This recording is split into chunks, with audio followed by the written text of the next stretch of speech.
বন্ধুরা, ফাল্গুনির রান্নাঘরে আপনাদের সবাইকে স্বাগত। আবারও চলে এলাম আপনাদের কাছে অন্য এক রেসিপি নিয়ে।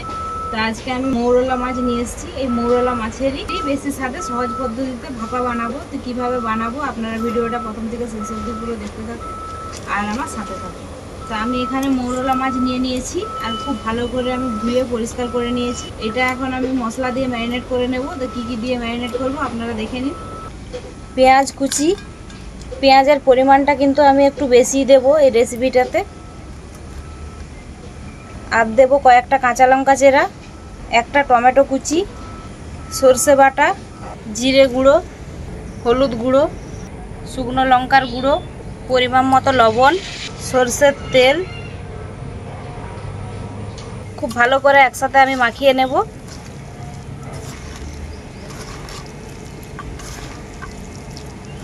এই মাছ মাখাটা কিন্তু খুব ভালোভাবেই মাখাতে হবে, একটু বেশিক্ষণ ধরে, তাহলে কিন্তু এর টেস্টটা দারুণই হবে। তো আমি বেশিক্ষণ ধরে মাছটা মাখিয়ে নিয়েছি। এখন এটা আমি কিছুক্ষণের জন্য এরকমভাবেই রেখে দেব। মাছটাকে তো আমি খুব ভালো করেই মাখিয়ে নিলাম। আঁচটাও উঠে গেছে খুব ভালো করে। কড়াইটা বসিয়ে দেবো উনুনে। কড়াইটা খুব ভালোভাবেই গরম হয়ে গেছে। কড়াইতে দিয়ে দেবো সরষের তেল। তেলটা আমার খুব ভালো করে গরম হয়ে গেছে। তেলের মধ্যে এরপর মাখিয়ে রাখা মাছটা দিয়ে দেব।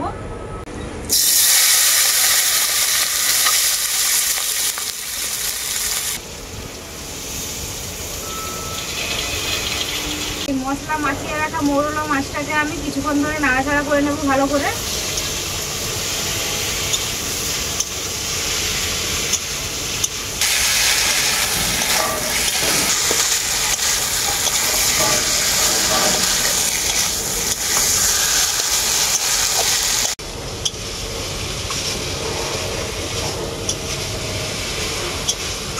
মাছটাকে কিন্তু আমি বেশ কিছুক্ষণ ধরে খুব ভালো করে নাড়াচাড়া করে নিচ্ছি।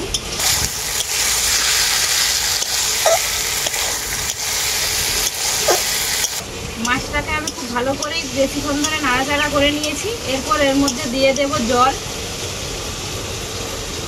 জলটা কিন্তু পরিমাণ মতোই দেবেন। যতটা মাছ নেবেন ঠিক ততটা পরিমাণ মতোই জলটা দেবেন। বেশি দিলে কিন্তু ঘাঁটা হয়ে যাবে, আর খুব অল্প দিলেও কিন্তু মাছটা সেদ্ধ হবে না। আপনারা কিন্তু জলটা পরিমাণ মতোই দেবেন।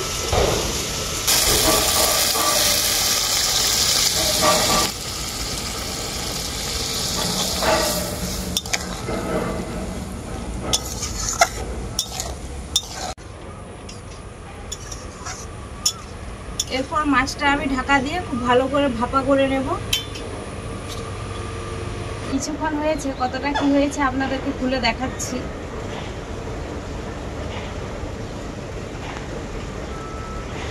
এখনই কত সুন্দর কালার চলে এসছে। আরও একটু বাকি আছে জলটা শুকোতে। তো সব কিছু সেদ্ধ কিন্তু ভালোভাবেই হয়ে গেছে, জলটা শুকোতে আর একটু বাকি আছে। আর কালারটা কত সুন্দর এসছে দেখুন একবার।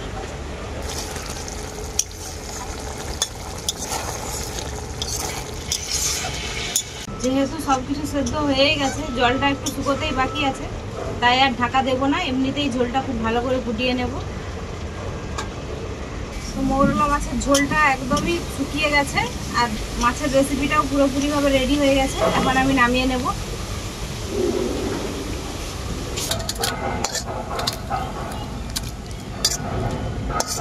মাছের রেসিপিটা তো খুব তাড়াতাড়ি বানিয়ে নিলাম, আপনারা দেখলেনই। এখন আমি খেয়ে বলছি কেমন হয়েছে। তো আজকে ভাতের সাথে খাচ্ছি না, এমনিতেই খেয়ে বলছি কেমন হয়েছে।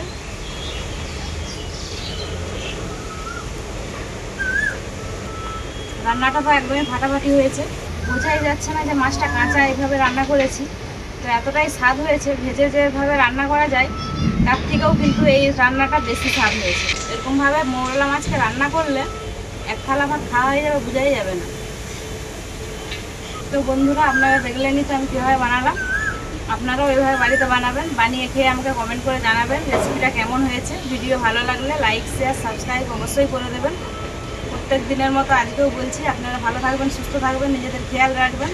আবার দেখা হবে পরবর্তী ভিডিওতে নতুন কোনো রেসিপি।